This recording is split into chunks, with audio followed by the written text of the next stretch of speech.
Hello, everybody. I don't usually do videos, but there's something that's been bothering me. I don't know if y'all have been following the Kimani Lateef case, but there are so many things that everyone is overlooking.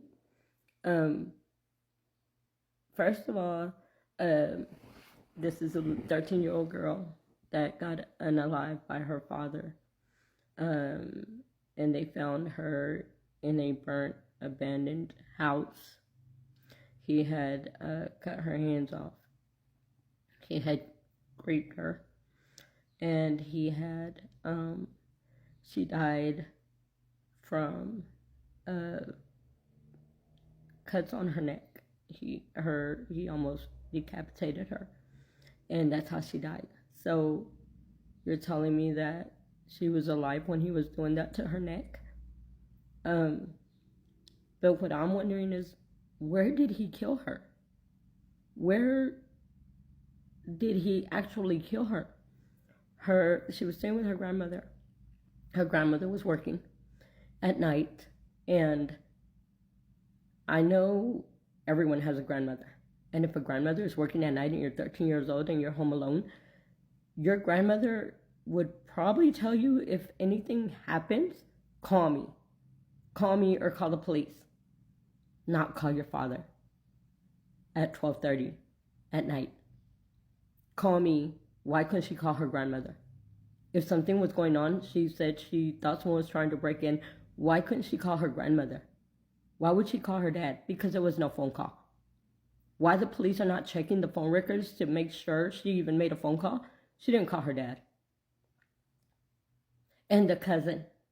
He said him and his cousin went to the house and sat with her for 2 hours and played video games. I don't know what they did. They sat with her for 2 hours. If there was a cousin, where is the cousin, and how come the cousin didn't go on the run with him? And if there wasn't a cousin, how come the cousin didn't handle him for lying on him and trying to put him in a situation of a gruesome, traumatic situation with this baby, with this 13-year-old? Okay, back up. He was on Facebook a couple days before that, maybe a week before that, talking about there were things going on with him, mental, physical things. He was crying, saying he just wanted a hug. No one understood what he was going through.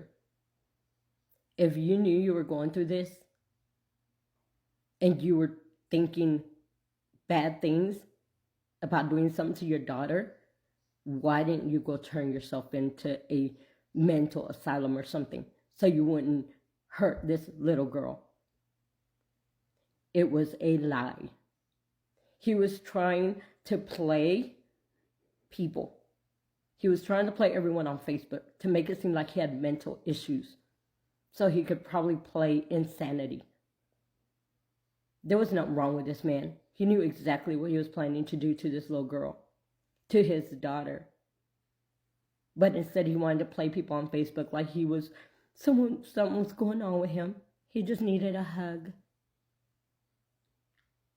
The whole time he was playing like he had mental issues or something was going on with him, because he knew exactly what he was planning to do to this little angel. Okay, let's go to the grandma. She gets home. The little girl is missing.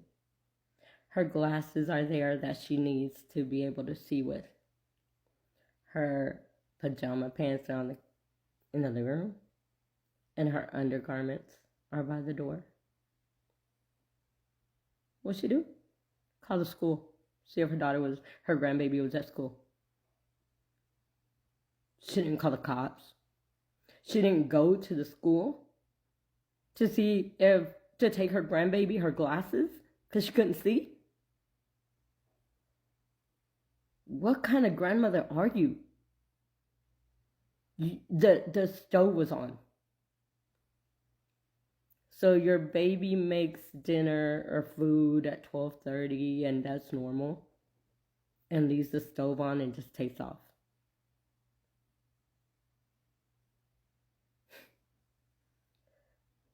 He was planning this whole thing because he took the baby to see her mom a couple days before that.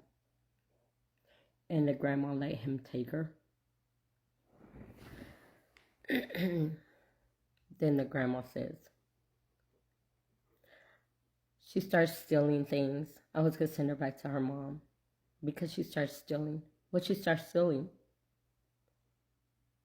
Attention. This grandma was letting men who had just gotten out of prison to stay in her house with this 13-year-old.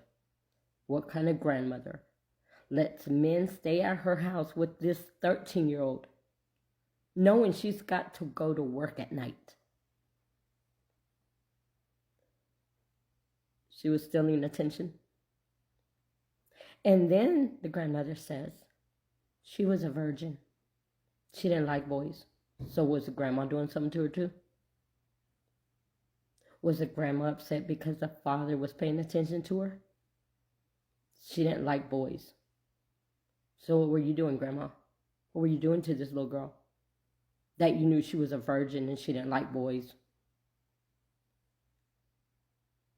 So you were getting mad that the father was paying attention to her, not to you? Or that he was paying attention to her and taking attention from you?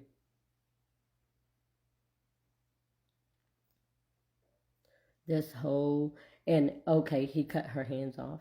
Why?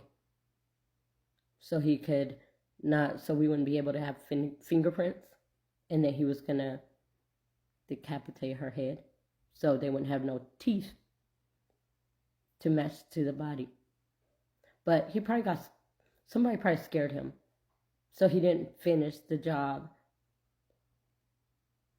And he put her in an abandoned, burned house, hopefully, so no one would be able to smell her if they hadn't found her, because it was a burnt house.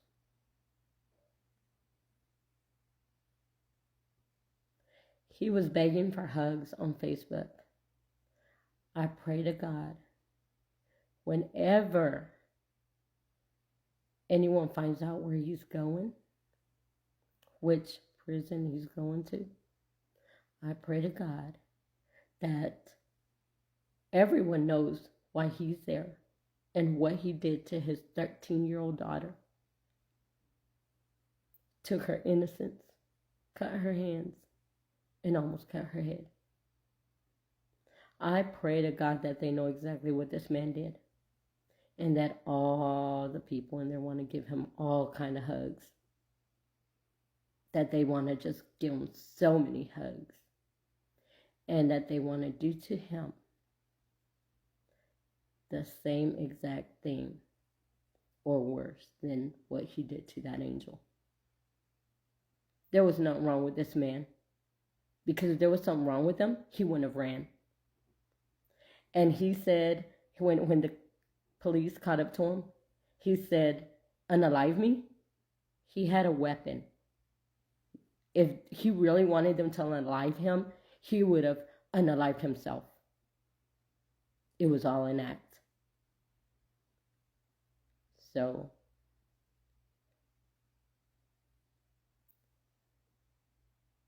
prayers to the family that actually cared about this baby.